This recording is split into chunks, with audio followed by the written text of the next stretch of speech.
Aliwin ninyo ang aking bayan, sabi ng Diyos. Aliwin ninyo sila.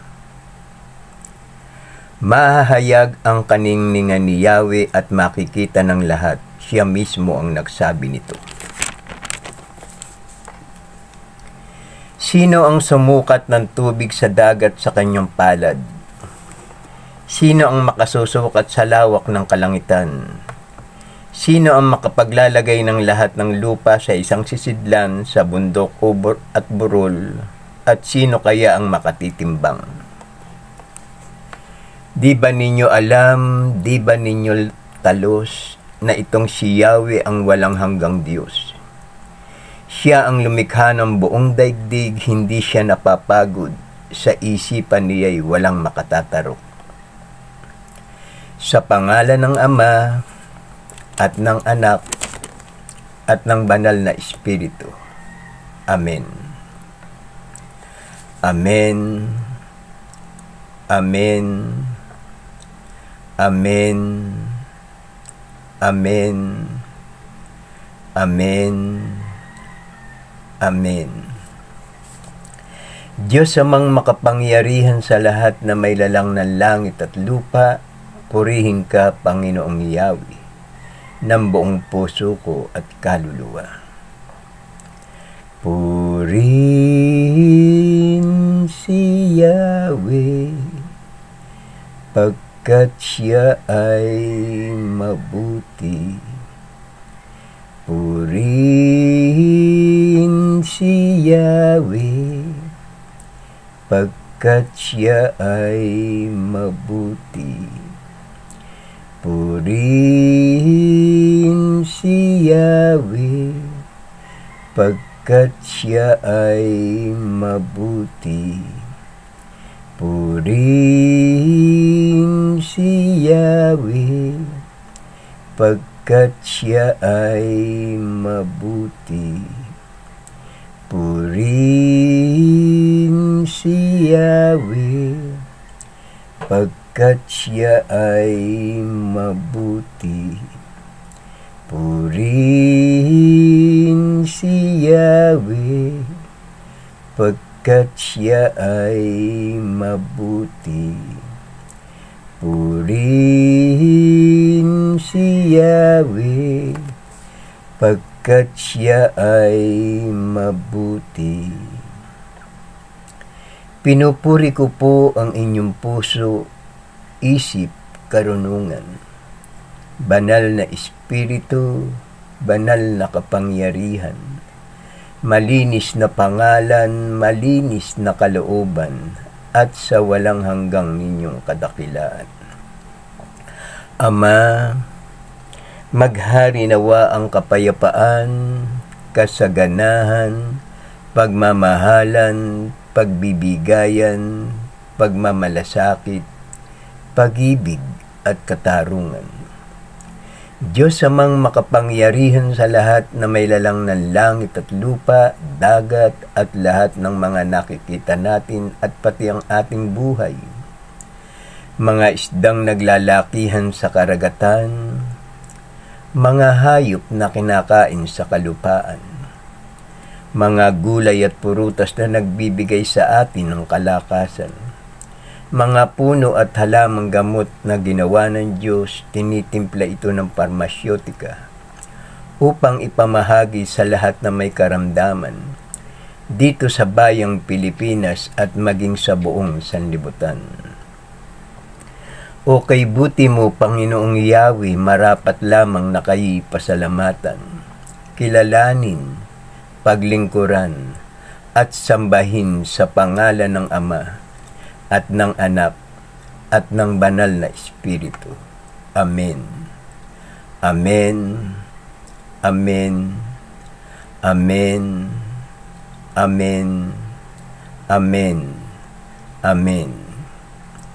Maraming salamat po, Ama, sa magandang umaga. Maraming salamat po, Ama, sa lahat ng biyaya na ipinagkakaloob niyo sa amin dito sa bayang Pilipinas. Sa bayang Marilao, Mekawayan, Ilocos, Mindanao, Mindoro, Bicol, Metro Manila, at sa buong karatig, pook at sulok at gitna ng Pilipinas. Ama, patnubayan niyo po ang aming mahal na Pangulong si Bongbong Marcos at ang kanyang ina na si Ginang Imelda Romualdez Marcos at ang kanyang kapatid na si Irene, si Amy, at ang kanilang mga anak, at kung saan man naroroon ang aming mahal na Pangulong si Ferdinand Edrelin Marcos. Bigyan niyo po siya ng karangalan na nagmumula sa iyo. Sapagkat ang karangalang ito ay nung siya'y maglingkod dito sa bayang Pilipinas. Nung panahon na siya'y bilang isang presidente ng bayang Pilipinas. Ipinakita niya ang kanyang katapatan at pagpapahalaga sa bayan na kanyang pinaglilingkuran nung panahon na siya'y nabubuhay. Bigyan niyo po siya ng karangalan na nagmumula sa iyo at saan man siya naroroon kung nariyan na siya sa inyong kaharian. Maraming salamat po, Ama, sa maganda ninyong kalooban. Ngayon, ang kanyang anak bilang isang presidente, patnubayan niyo po siya at lagi niyo po siyang kalingain. Bigyan niyo po siya ng karunungan, kalakasan, at lahat ng mga bagay na ipinupukol sa kanya ng kanyang mga kalaban. Ay bigyan niyo po siya ng kapayapaan. Ilayo niyo po sila sa lahat ng uri ng karamdaman at mga sakunang na siyang gabay upang sila ay manatiling nariyan sa inyong isipan. At patnubayan niyo po siya sa lahat ng kanyang gagawin dito sa bayang Pilipinas. Ang hangarin ko, ako'y bilang isang lingkod at tagapagpahayag ng inyong banal na salita, bigyan niyo po ako ng karunungan na nagmumula sa iyo upang maipahayag ko ng buong tapang ang inyong banal na salita, ang mabuting balita ng kaligtasan.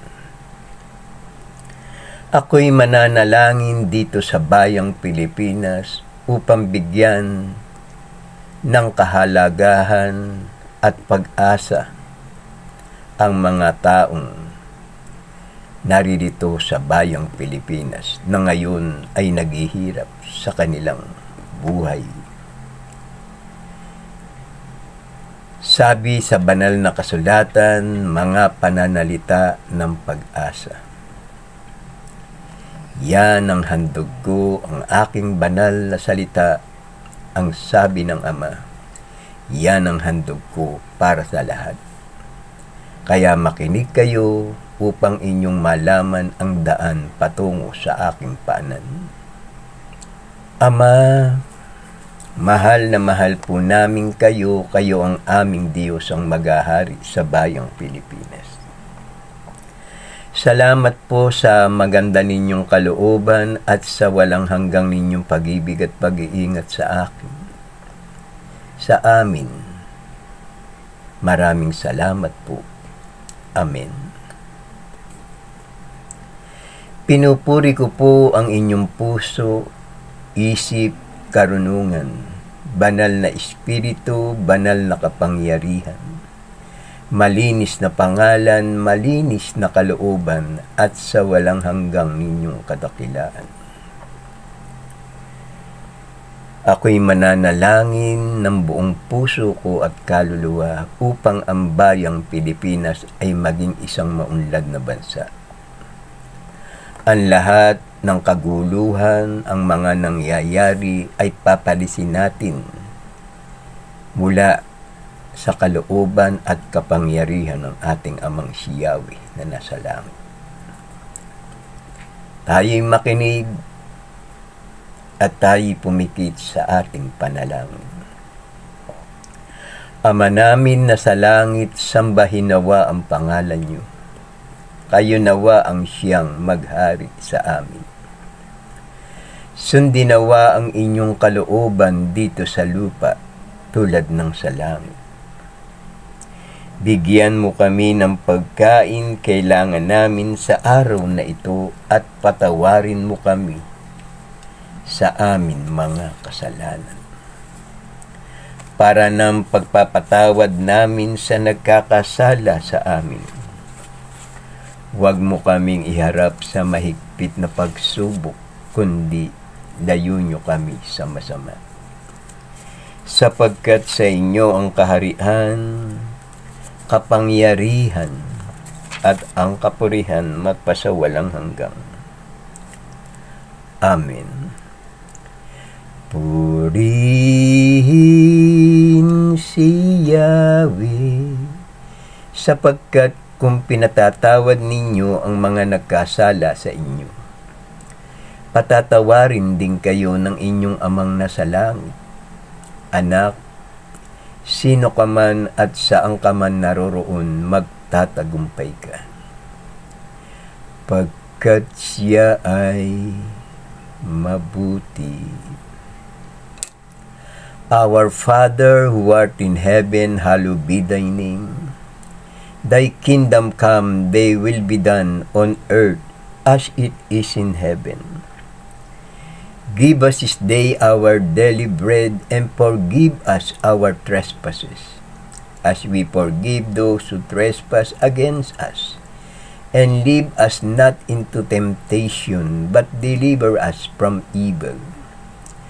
For thine is the kingdom, in the power, in the glory, forever and ever. Amen. Purihin si Yahweh, pagkat siya ay mabuti. Ama namin na sa langit, sambahin nawa ang pangalan niyo. Kayo nawa ang siyang maghari sa amin. Sundin nawa ang inyong kalooban dito sa lupa tulad ng sa langit. Bigyan mo kami ng pagkain kailangan namin sa araw na ito at patawarin mo kami sa amin mga kasalanan. Para ng pagpapatawad namin sa nagkakasala sa amin. Huwag mo kaming iharap sa mahigpit na pagsubok, kundi layo nyo kami sa masama. Sapagkat sa inyo ang kaharian, kapangyarihan, at ang kapurihan magpasawalang hanggang. Amen. Purihin si Yahweh, sapagkat kung pinatatawad ninyo ang mga nagkasala sa inyo, patatawarin din kayo ng inyong Amang nasa langit. Anak, sino ka man at saan ka man naroroon, magtatagumpay ka. Pagkat siya ay mabuti. Our Father who art in heaven, hallowed be thy name. Thy kingdom come, thy will be done on earth as it is in heaven. Give us this day our daily bread, and forgive us our trespasses, as we forgive those who trespass against us. And lead us not into temptation, but deliver us from evil. For thine is the kingdom, in the power, in the glory, forever and ever. Amen. Purihin si Yahweh, pagkat siya ay mabuti. Ama namin na sa langit, sambahin nawa ang pangalan niyo. Kayo nawa ang siyang maghari sa amin. Sundin nawa ang inyong kalooban dito sa lupa tulad ng sa langit. Bigyan mo kami ng pagkain kailangan namin sa araw na ito at patawarin mo kami sa amin mga kasalanan, para ng pagpapatawad namin sa nagkakasala sa amin. Huwag mo kaming iharap sa mahigpit na pagsubok, kundi layo nyo kami sa masama. Sapagkat sa inyo ang kaharian, kapangyarihan, at ang kapurihan magpasawalang hanggang. Amen. Purihin si Yahweh, sapagkat kung pinatatawad ninyo ang mga nagkasala sa inyo, patatawarin din kayo ng inyong amang nasa langit. Anak, sino ka man at saan ka man naroroon, magtatagumpay ka, pagkat siya ay mabuti. Our Father who art in heaven, hallowed be thy name. Thy kingdom come, thy will be done on earth as it is in heaven.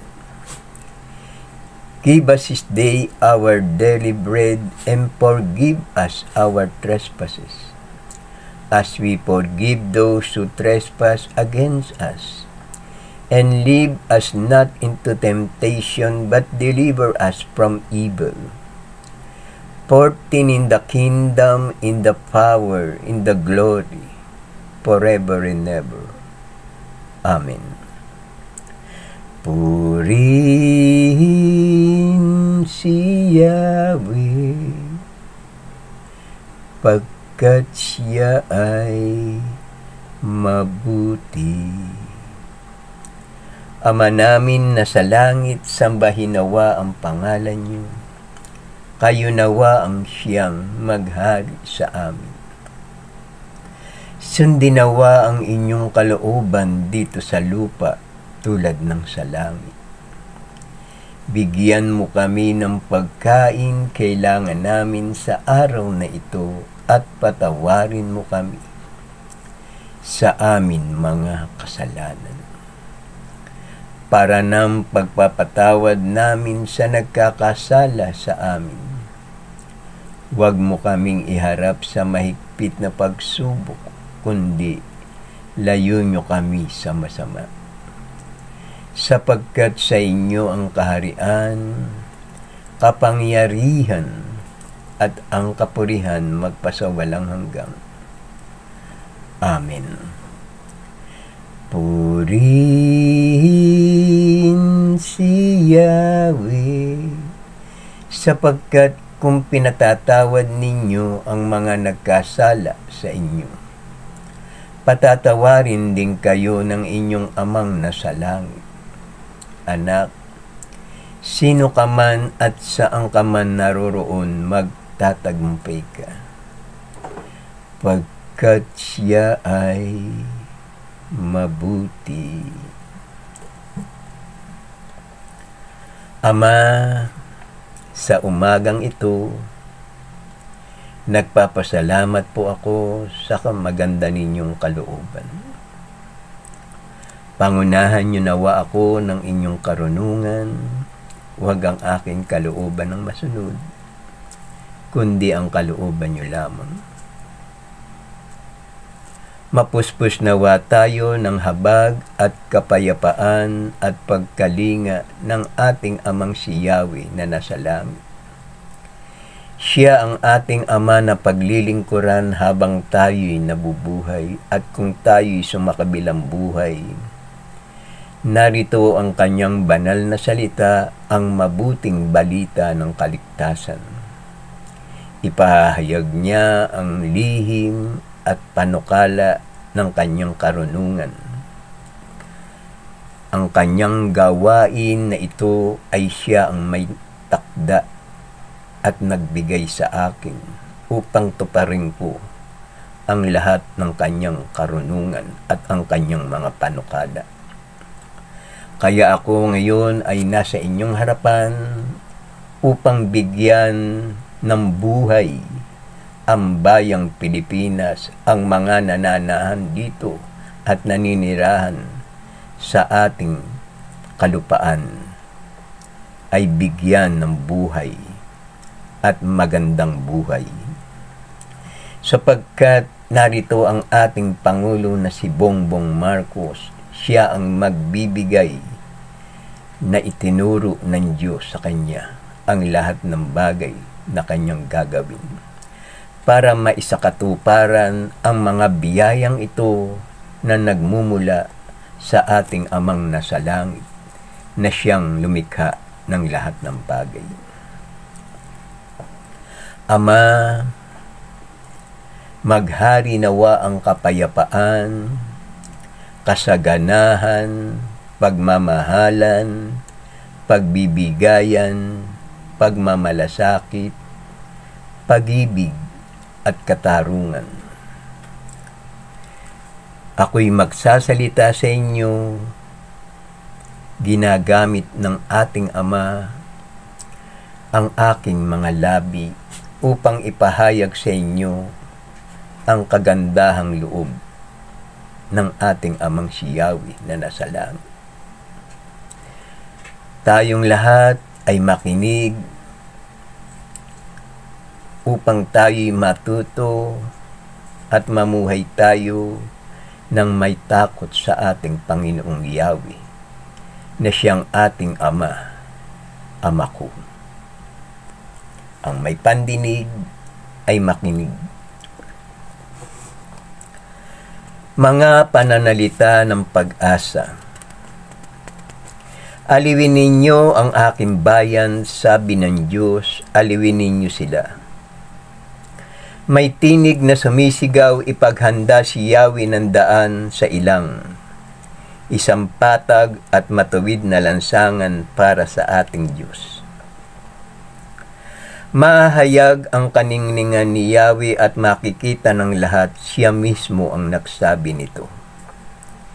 Inyong ibalita sa bayang Pilipinas na hinango ko na sila sa pagkaalipin, pagkat nagbayad na sila ng ibayo sa pagkakasala sa akin. Tambakan ng mga lambak, patagin ang mga burol at bundok, at pantayin ang mga bakubakong daan. Magpahayag ka ang sabi ng tinig, ano ang ipahayag ko, tanong ko. Sumagot siya, ipahayag mo ang tao ay tulad ng damo, ang kanyang buhay ay tulad lamang ng bulaklak sa parang. Nalalanta ang damo at ang mga bulaklak ay kumukupas. Kung sila'y mahipan ng hangin, ang tao nga ay tulad lamang ng damo. At ikaw, o bayang Pilipinas, mabuting balita ay iyong ihayag. Ikaw, Sion, umakyat ka sa tuktok ng bundok, ikaw ay sumigaw. Huwag kang masisindak, sabihin sa bayang Pilipinas, narito ang iyong Diyos. At tulad ng pastol, yaong kawan niya ay kakalingain. Sa sariling bisig, yaong mga tupay kanyang titipunin. Sa kanyang kandungan ay pagyayamanin, at papatnubayan ang tupang may supling. Oo, ang damoy nalalanta at kumukupas ang mga bulaklak. Ngunit ang salita ng Diyos ay hindi lilipas. Dumarating si Yahweh na makapangyarihan, taglay ang gantimpala sa mga hinirang. Sino ang sumukat ng tubig sa dagat sa kanyang palad? Sino ang makasusukat sa lawak ng kalangitan? Sino ang makapaglalagay ng lahat ng lupa sa isang sisidlan? Sa bundok at burol, at sino kaya ang makatitimbang? Sino ang makapagsasabi na dapat gawin ni Yahweh? May makapagtuturo ba o makapagpapayo sa Kanya? Di ba ninyo alam sa harapan ni Yahweh ang alimang bansa ay walang kabuluhan? Tulad lang ng isang patak ng tubig sa isang sisidlan, ang mga pulo ay parang alikabok lamang ang timbang. Sa Kanyang harapan ay walang halaga ang lahat ng bansa. At sino ang Kanyang sinasangguni para malaman ang dapat gawin sa alimang bagay? Ang lahat ng hayop sa gubat ng Libano ay kulang pang panghandog at sapat na panggatong. Ang lahat ng kahoy sa bundok na ito. Saan ninyo iyahambing ang Diyos at sa anong anyo siya iwawangis? Siya ba'y hindi matutulad? Siya ba'y hindi may tutulad sa mga imahing ginawa ng tao? Binalutan ng ginto at ipinatong sa pedestal ng pilak.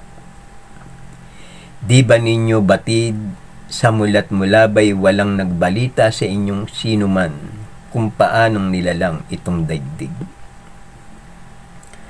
Ang mga pinuno'y inaalis niya sa kapangyarihan at ginagawang walang kabuluhan. Hindi rin siya maitutulad sa ribultong kahoy, matigas na kahoy na hindi binubukbok na siya lang nakayanan ng mahihirap. Ang lumikha nito ay ang Diyos na nakaluklok sa Kanyang trono, doon sa kalangitan. Mula roon, ang tingin sa tao'y tulad lang ng langgam. Ang langit ay iniladlad niya tulad ng kortina, tulad ng tolda na iniladlad upang matirahan. Tulad nila'y mga halaman, walang ugat, bagong tanim, agad natutuyo, at tila dayaming tinatangay ng hangin. Saan ninyo ngayon ipaparis ang Diyos? Siya kanino itutulad? Pilipinas, bakit ikaw ay nagrereklamo na di alintana ni Yahweh ang kabalisahan mo at tila di pansin ang iyong kaapihan? Ang mga mahinang napapagal ay pinalalakas. Tumingin kayo sa kalangitan. Sino ba ang lumikha ng mga bituin? Sino ba ang sa kanila'y nagpapakilos at isa-isang tumatawag sa kanilang pangalan? Dahil sa Kanyang kapangyarihan, isa may wala siyang nakaligtaan. Di ba ninyo alam, di ba ninyo talos na itong si Yahweh ang walang hanggang Diyos? Siya ang lumikha ng buong daigdig, hindi siya napapagod. Sa isipan niya'y walang makatataro. Kahit kabataan ay napapagod at naglulupaypay. Ngunit ang nagtitiwala kay Yahweh ay magpapanibagong sigla. Ang lakas nila ay matutulad sa walang pagod ng pakpak ng agila. Sila'y tatakbo ng tatakbo, ngunit di manghihina, lalakad ng lalakad, ngunit hindi mapapagod. Ang wika natin. Amen. Sa ating Diyos ang kapurihan, kadakilaan, karunungan, pasasalamat, karangalan, kapangyarihan, kalakasan, katarungan, pagmamahalan, pagmamalasakit at pagtatagumpay ngayon at magpakailanman. Amen. Maghari nawa ang kapayapaan sa bayang Pilipinas at maging sa buong sanlibutan. Araw-araw mong ipahayag ang aking banal na salita upang ang lahat na makakita sa gawain ito ay maligtas. Upang papurihan natin ang ating Amang si Yahweh ng buong puso at kaluluwa. Salamat po. Amen. Ito ang gawain na may pasasalamat sa Diyos kung tayo'y mananalangin at hihingi sa banal niyang pangalan. Masasabi natin sa ating mga labi, maraming salamat po Ama sa maganda ninyong kalooban. Mga anak, mga kapatid, kung mananalangin tayo sa Diyos, sabihin natin sa pangalan ng Ama, at ng Anak at ng Banal na Espiritu, iwika natin sa ating mga labi ang 7 amen. At manalangin tayo ng 3 Ama namin bago matulog at paggising ng umaga. 4 na Ama namin. Kailangan pag kayo'y nananalangin may sound upang ang Panginoong Yahweh na ating Ama ay matuwa sa ating ginagawa sa pagtawag at pananalangin natin dito sa bayang Pilipinas. Kailangan bukas ang ating isip, puso at kalooban upang dumaloy ang kanyang kapangyarihan. Kung karamdaman kung anumang pagsubok ay agad niyang ipagkaloob sa inyo upang inyong mapagtagumpayan. Huwag kayong mahihiya sa ating Amang nasa langit sapagkat ang ginagawa ninyo ang nakalulugot sa kanyang harapan. Kaya mga kapatid, magulang, mga mahal na kaibigan, magbalik loob tayo sa ating Amang nasa langit sapagkat iyan ang ipinahayag ng inyong puso, isip at kalooban. Salamat po Ama sa maganda ninyong kalooban, patuloy po ninyong kahabagan at patawarin ang lahat ng tumatawag sa inyong banal na pangalan. Amang Yahweh, Ama ko, iyan ang kanyang pangalan. Sa lahat ng nakakita ng bidyong ito, mag-like, comment, and share at mag-subscribe po tayo. Para ang susunod na video ay agad ninyong mapanood, i-share natin ito sa ating mga mahal na kaibigan, kakilala, sa ating mother, father, sister, and brother, upang sila man ay makasamba sa ating Diyos na buhay, para ang pagpapala at biyaya sa loob ng inyong tahanan sumagana, siksik, liglig, umaapaw pa. Ito ang gawain na may pasasalamat sa Diyos. Halina mga kapatid, lumakad tayo sa liwanag na patungo sa ating Amang nasa langit, sapagkat Siya ang pinagmumula ng lahat ng ating pangangailangan. Biyaya sa araw-araw, pag-asa, pagmamahal, kapatawaran at katarungan, pag-ibig at pagtatagumpay ngayon at magpakailanman. Amen. Binabasbasan ko kayo sa pangalan ng Ama at ng Anak at ng Banal na Espiritu. Amen. Amen. Amen. Amen. Amen. Amen. Amen. Ama, mahal na mahal po namin kayo, kayo ang aming Diyos ang maghahari sa bayang Pilipinas. Salamat po sa maganda ninyong kalooban at sa walang hanggang ninyong pag-ibig at pag-iingat sa amin. Salamat po. Amen. Mapuspos nawa tayo ng habag at kapayapaan at pagkalinga ng ating Amang si Yahweh na nasa langit. Siya ang ating Ama na paglilingkuran habang tayo'y nabubuhay at kung tayo'y sumakabilang buhay. Narito ang kanyang banal na salita, ang mabuting balita ng kaligtasan. Ama, maraming salamat po sa magandang umaga na ipinagkaloob niyo sa amin. Ngayon, kayo nawa ang magbigay sa amin ng lahat ng bagay na kailangan namin sa araw-araw, higit sa mga taong nangangailangan ng kanilang pang-araw-araw na buhay.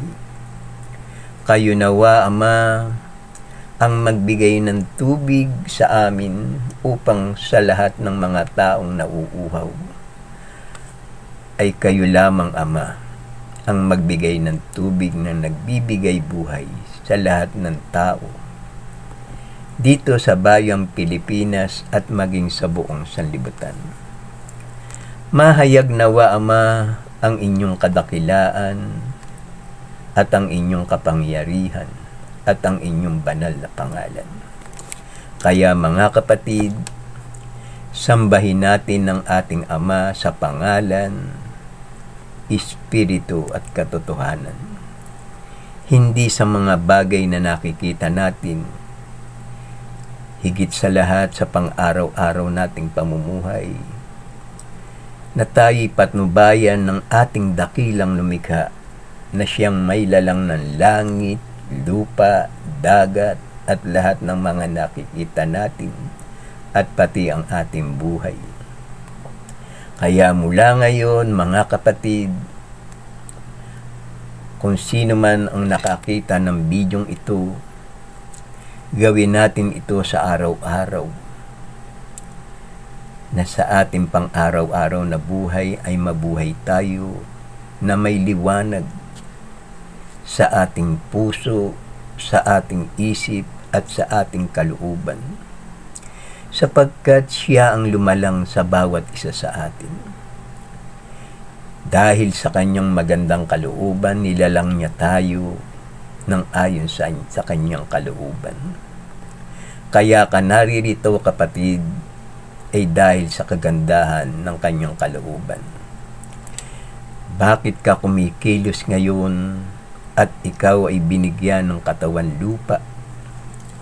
Kaya tayo kumikilos ngayon, ang Espiritu ng Diyos na ipinagkaloob niya sa atin, ang siyang nagpapakilos sa ating katawan. Kaya tayo ay may isip, may puso, may kalooban. Siya ang nagbigay ng lahat ng ito. Tingnan niyo ang mata. Bakit siya nakakakita?